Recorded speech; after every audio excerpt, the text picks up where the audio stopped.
because inherited arrhythmias are one thing, but inherited cardiac conditions cause arrhythmias. So I think that it's important to look at them all together. I don't know what experience you've got in inherited arrhythmias, so just please bear with me. Inherited cardiac conditions. There are several of them. The ones that I deal with mostly are cardiomyopathies, which I'm sure some of you have come across. Hypertrophic cardiomyopathy is incredibly common, actually. About 1 in 500 of the UK population has a thickened heart muscle, which could be hypertrophic cardiomyopathy. And more than 50% of those cases are inherited. Dilated cardiomyopathy, about half of them are inherited. Then you have your inherited arrhythmia syndromes, long QT syndrome, Brugada syndrome, catecholinergic polymorphic VT, CPVT, which is a bit rarer, about 1 in 10,000 of the population will suffer from that. Arrhythmogenic right ventricular cardiomyopathy.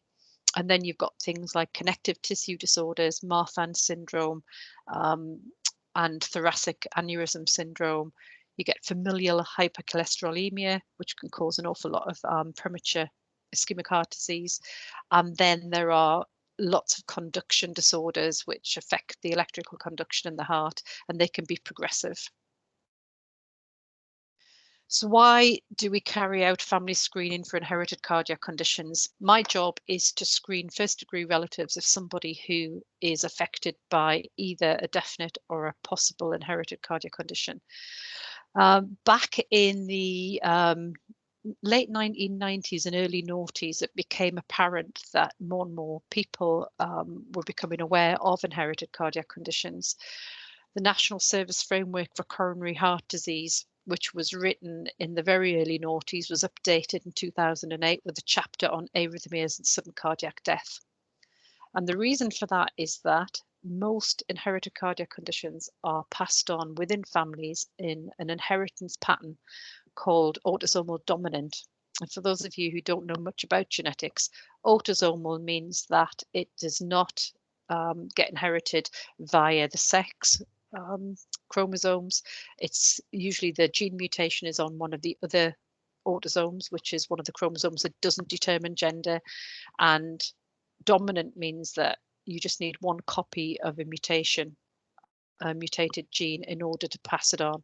So basically what that means is that first degree relatives who share half of that person's genetic information are at 50% risk of carrying a possibly fatal gene mutation, which can cause sudden death. So the chapter 8 of the National Service Framework gave some rules for what we should be doing for these families. They said that families should be seen in a dedicated clinic with expertise, where they can be managed properly and appropriately, and you can offer counselling and genetic advice. As I've already said, about half of the cardiomyopathies are inherited. That's your dilated cardiomyopathy and hypertrophic cardiomyopathy. Channelopathies, which are the inherited arrhythmias, long QT and Brugada, and ARVC, which is the right ventricular cardiomyopathy, are always inherited. We know that if you screen first degree relatives, you can save lives. That's what we do. We also know that early detection of cardiomyopathies can decrease severity, and it also increases treatment options. So it allows us to treat a very minor condition rather than somebody gradually over many years developing a cardiomyopathy, which suddenly causes them to crash and burn, and can make them very, very unwell. By carrying out family screening and carrying out genetic testing in some cases, we can decrease uncertainty for people. If you have somebody in the family who's dropped down dead, somebody who has been diagnosed with one of these conditions, it can cause a great tsunami of anxiety within a family. And so carrying out screening of people can sometimes give them the reassurance that actually everything looks okay. It's unlikely you're going to drop down dead, and hopefully we can give them that reassurance. If we find that they have the condition, then we can reduce the risk by giving them medications, providing them with defibrillators if necessary. Inherited cardiac conditions do affect all ages, but disproportionately to young people. this picture of all the young people in a red t-shirt, they're all members of the Cardiomyopathy UK charity Young Persons Panel, and they get involved in all sorts of policy decisions, and they help organisations like NHS England. They give advice, they carry out focus groups so that the right support can be given to young people.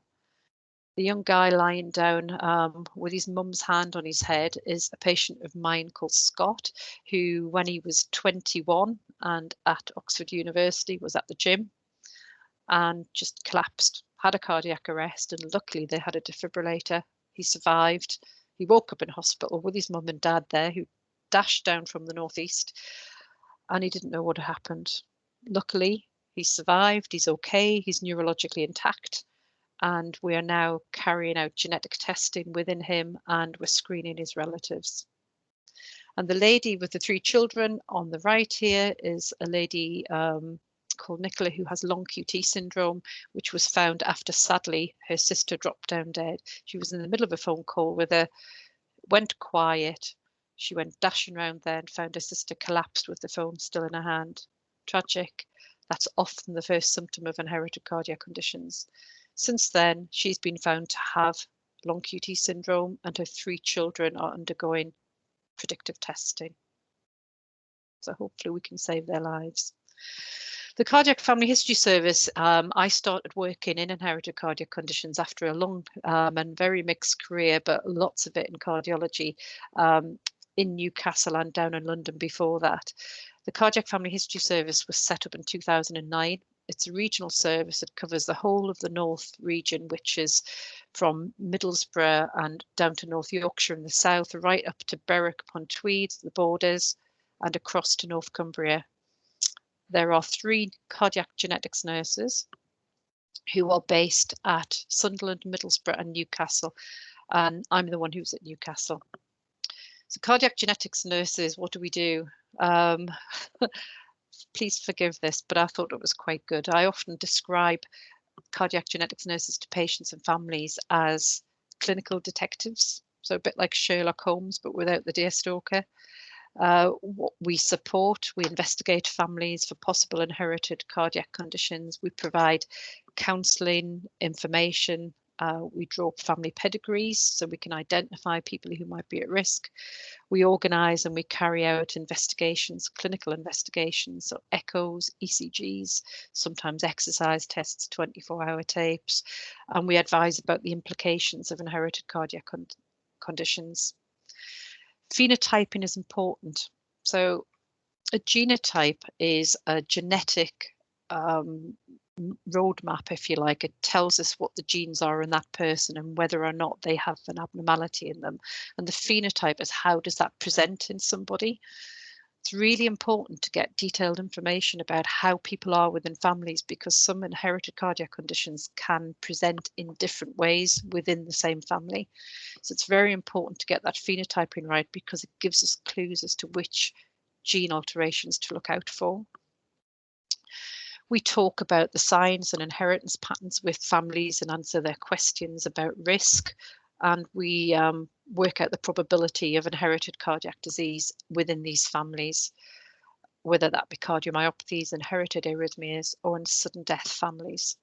We see families of people who have dropped down dead suddenly when they come to light, when they're given the right advice, either by charities such as CRY, Cardiac Risk in the Young, SADS, which is Sudden Adult Death Syndrome Society, British Heart Foundation, Cardiomyopathy UK, and hopefully pathologists and coroners will signpost people to say this could be a risk to other family members.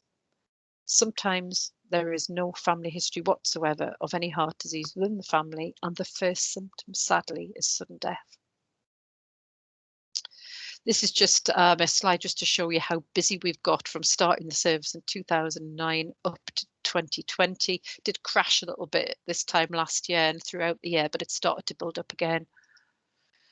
And this is just to show you what sort of referrals I've had at the Cardiac Family History Service Clinic at Freeman Hospital in Newcastle in 2019.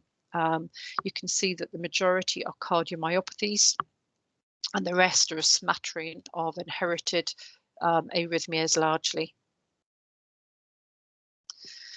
Sudden cardiac deaths are normally caused by an inherited arrhythmia when there's no other apparent cause. However, if we look at sudden cardiac deaths in the UK right across the board, there are actually about 100,000 of them a year. Most of them are down to coronary heart disease, ischemic heart disease. So it's wear and tear, build up of plaque within coronary arteries that causes people to die, or sometimes with other parts of the body, such as the brain, which causes stroke. There are about 500 unexplained deaths in the UK each year. So what that means is the heart at post-mortem is structurally normal. There's no sign of a heart muscle problem, a cardiomyopathy. There's no sign of an MI, an infarct. Toxicology is normal, so they haven't taken an overdose. There's nothing there that's poisoned them. And when you take all of that into account, and there's no other explanation, quite often the post-mortem report will put cause of death as unascertained, and that means that there is sudden arrhythmic death syndrome, the SADS case. Many of these are young adults and teenagers. And the important thing to remember, which I've already said, is that 50% of their relatives could be at risk of sudden cardiac death.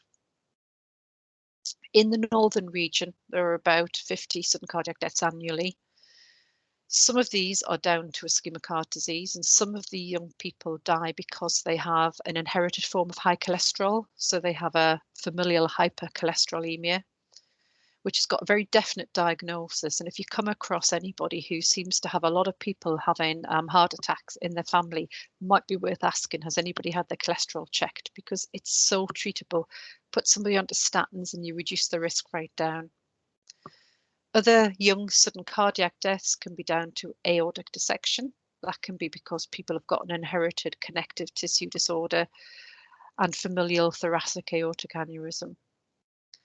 You then have the group of people who die suddenly who at post-mortem have a cardiomyopathy. And the ones that haven't are the SADS deaths that we've already mentioned: Brugada syndrome, long QT, CPVT, and PCCD, which is progressive cardiac conduction disease. I thought I'd just very briefly go through what some of these things are, because you may or may not have heard about them. And if you're interested, there's lots of places you can look. Cardiomyopathy UK charity website, which is largely for patients, has got an awful lot of information for healthcare professionals as well. There's some really good information on there if you don't know much about cardiomyopathy. Hypertrophic cardiomyopathy can be present from birth, but usually it doesn't develop until later.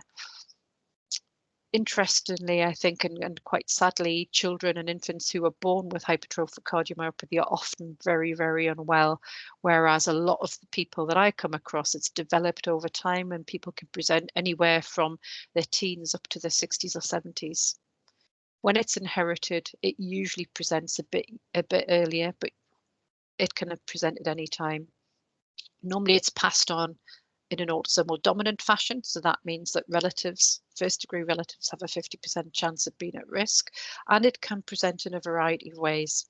People can be short of breath. They can be generally just going downhill, if you like, and gradually just getting a bit worse and less able. They can have chest pain. Sometimes they present with palpitations or syncope. And as I've already said, sadly, sometimes with sudden death.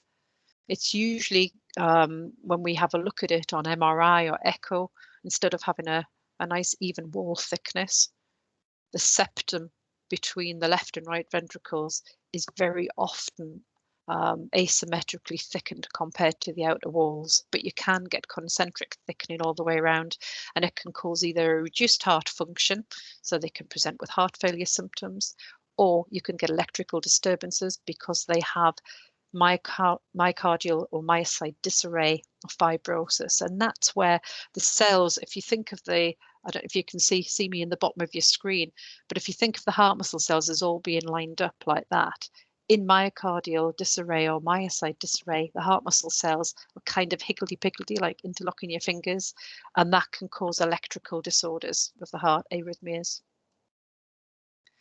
Dilated cardiomyopathy can present in very similar ways, but as you can see on this picture, the left ventricle usually, but sometimes both ventricles, get stretched. I guess the best way to think about it is a bit like an overstretched balloon. If you take a new balloon out of the packet, you've all been there at kiddies' parties. It's really difficult to blow up and you have to stretch it a little bit, haven't you?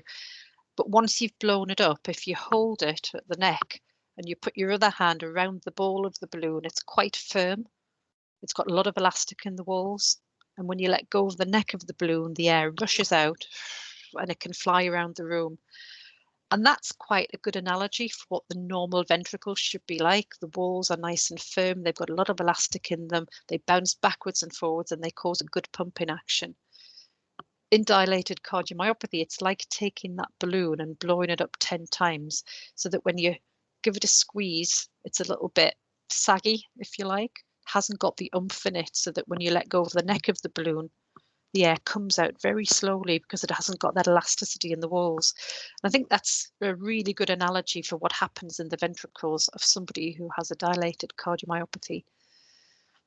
I commonly see adults who've got a big left ventricle with a reduced function, but quite often we get biventricular involvement, and sometimes the atria are really stretched as well, and this can cause a lot of atrial arrhythmias as well as ventricular arrhythmias and heart block.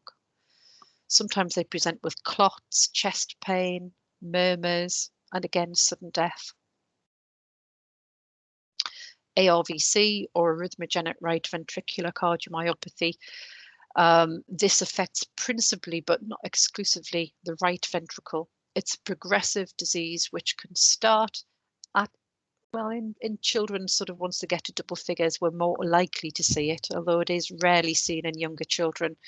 And it can cause a progressive loss of the ventricular tissue, and the heart muscle gets replaced by fatty replacement in between the heart muscle cells.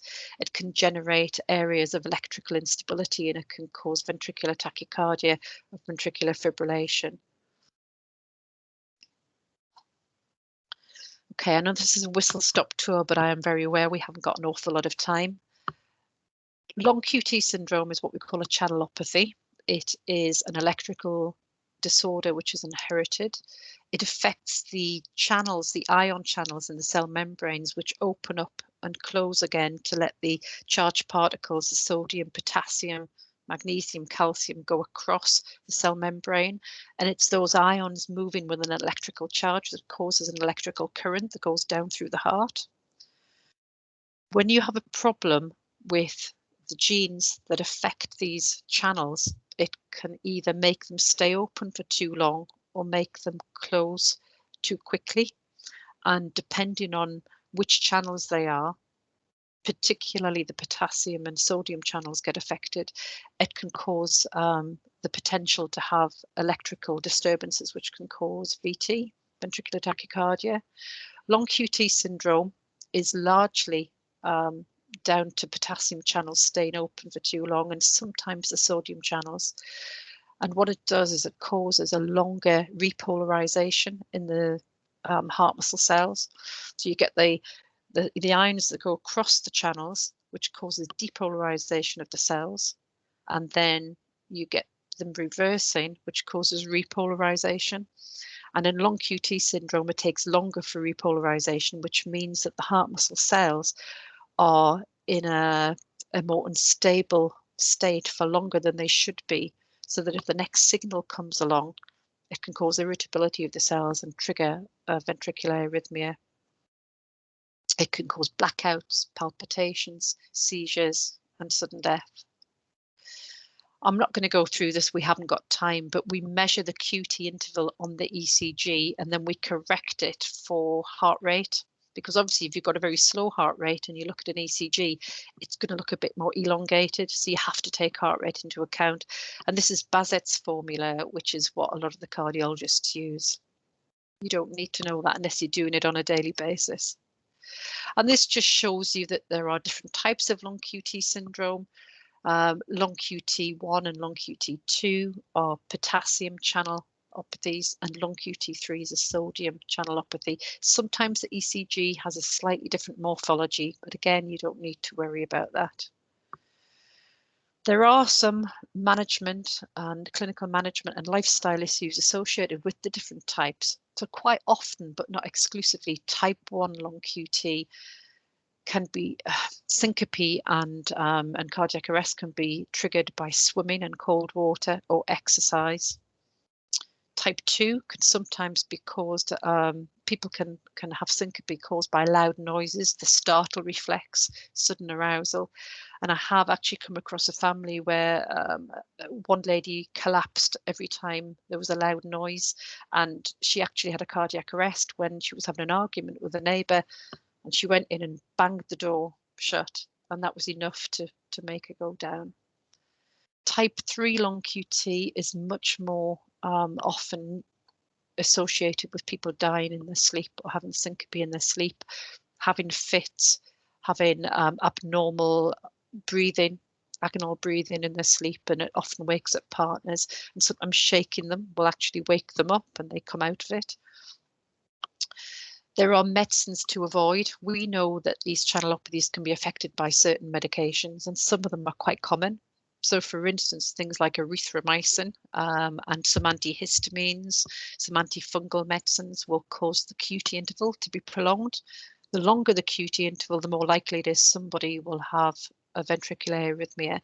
So we advise people to avoid medicines that can prolong the QT interval. And this website, crediblemeds.org, is the best place to direct people to, because it's updated on a regular basis. They have an app people can put onto their smartphone. So if they're checking a new medication, they can have a look on there. Now, it's not the patient's responsibility, obviously, to say, I can't take that. It's the medical practitioner who's actually prescribing it. However, we can't remember everything, and it's good to let patients know that they can check out ingredients, particularly for over-the-counter medications, things like cough medicines, that sort of thing. We advise people to avoid excessive alcohol and recreational drugs, and that's because they can affect the blood chemistry. And if the blood chemistry isn't right, because the electrical conduction system in the heart relies on the blood chemistry, that can make them more at risk. We tell them to rehydrate safely. So if they have a tummy disturbance, if they've got diarrhea and vomiting, or if they're in a country where they're sweating excessively, they might become dehydrated. We give them advice to rehydrate using rehydration salts like diaurolite. We often give them beta blockers because beta blockers can reduce the risk of arrhythmia. It won't reduce the length of the QT interval, but it makes the heart less irritable and therefore less likely to have an arrhythmia. You have to be careful with type 3 because if you slow the heart rate down in type 3 long QT syndrome, you're more likely to cause an arrhythmia. So sometimes if people are very affected and they've got type 3 long QT syndrome, we put a pacemaker into them, we put a minimum heart rate on there, and we also give them a beta blocker. That's just what it can look like if you do an ECG when somebody's having ventricular tachycardia, and it's not very pretty, and you don't get much of a cardiac output from that. And this is a family with long QT syndrome. I just wanted to show you, this was the first person, FM, that I saw with long QT. She didn't do much about family screening. She told me her dad had died at 60. And then some other family members came to me after the little girl, RN here, Ruby, had a collapse following swimming. Turned out it was the same family when I spoke to them. We did genetic testing, found out that this little girl had type 2 long QT. We tested her brothers, they had it. Mum had it. Her twin brother had it. The original sister had it, and her children all had it. So hopefully they're all on beta blockers now, and hopefully they won't have any collapses. Now I'm very short of time, so just to let you know, one of the other channelopathies is Brugada syndrome. It's very like long QT type 3. It's a sodium channel problem, and it can often cause sudden death in sleep. Used to be put down quite often to silent pneumonia when young people died in their beds. Mostly it's Brugada syndrome. It's got a typical looking ECG, but you don't always find that without trying to unmask it with either drugs or by moving the leads on the ECG machine. CPVT, catecholinergic catecholinergic polymorphic VT. Basically, the message to take away from that is that it is associated with high levels of adrenaline. Or catechole means flood in the system. People, when they're excited, when they're scared, sometimes when they exercise, when they're emotional. One lady, whenever she had an argument, apparently collapsed, and people can have syncope, blackouts, and actually die in the middle of an argument. That's what it looks like. And I think that's probably time up. So I'm going to call that to an end. I think the main message is think genetics. If you come across somebody and you think that this could be inherited, but you don't know, get in touch with somebody who does know. They can give you some advice and refer you to the right place. I'm always happy to give advice. That's my contact details. And I'm sure if you're from another area, there'll be people in your area you can turn to as well. I'll take a breath. Wow, Julie, that was impressive for 30 minutes and so informative. Thank you so much. Right. Very, very interesting stuff and a little bit terrifying, I'm not going to lie. But thankfully, we've got people like you keeping us and looking us all up. Is there any questions from the audience? I've recorded this session, Julie, so if it's okay with you, I'd like to pop it onto the network website. Yes, that's fine. Is that okay? That's brilliant. Thank you. So if there's nothing from our colleagues who've joined us, I'll say thank you once again to Julie. That was absolutely outstanding. Thank you very much. And we look forward to seeing everybody again when we rerun the boosters later in the year. You're welcome. Anytime. Take care, everybody. Thanks a lot. Bye. Bye. Thank you. Bye-bye.